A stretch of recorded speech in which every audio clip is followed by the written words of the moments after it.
as I am making now my Winchester Silvertip 115 grain hollow points with 4.6 grains of 231 and now nickel casings because they look really cool.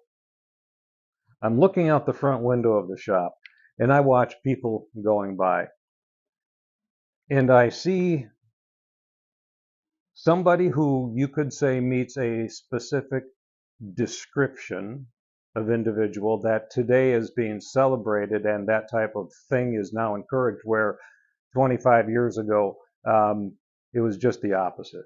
But what made me think of this was two things.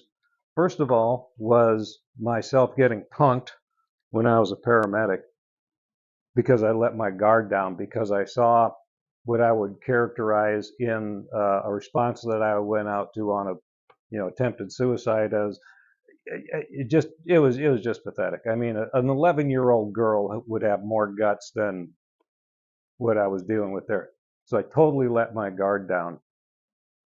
And as my head was smashing through some cabinets and I was struggling to maintain consciousness, I learned a valuable lesson. And subsequent to that, I can tell you a lesson very analogous to the knowledge gained can be gained not by having your head go through some cabinets, but by reading an excellent book by a guy by the name of John Douglas that was written, geez, it's been a long time, called Profiling Violent Crime. John Douglas was the FBI profiler who basically was very instrumental in the beginnings of the FBI profiler program, and did an enormous amount of research and identified what you could call a description or descriptive characteristics of individuals who do some horrifically heinous things. And there are some commonalities. So it would help these people who are investigating violent crime kind of narrow the search or find these commonalities, and it would help them arrest and convict people who did some really awful stuff.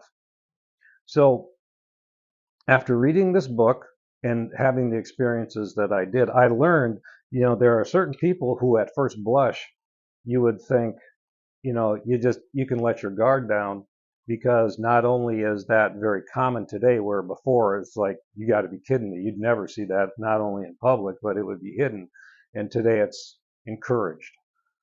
So understand that there is a description of the types of violence that people like this get involved with, because there's also a mental illness associated with that, and the subsequent violence that can go hand in hand with it.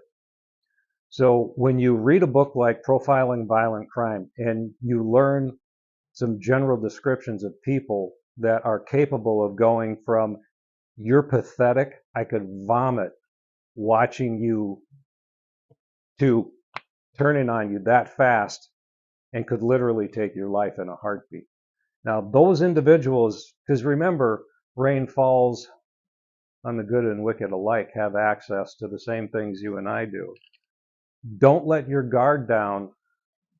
And when I see somebody walking by the front of my shop with a sign, all these things come into my mind. And I remember as a young man learning a lesson the hard way and reading a book that if you had this knowledge ahead of time, understanding that an individual who you would think at first sight is just, you're a pathetic example of a human being, and I have nothing to worry about you. You are a sad example of a biological entity. Not the case. Don't let your guard down. You need to be aware of that kind of thing, and hopefully it'll save you from having your head go through some cabinet someday, or worse. Just saying. So I'm going to make some more ammunition. Happy trails.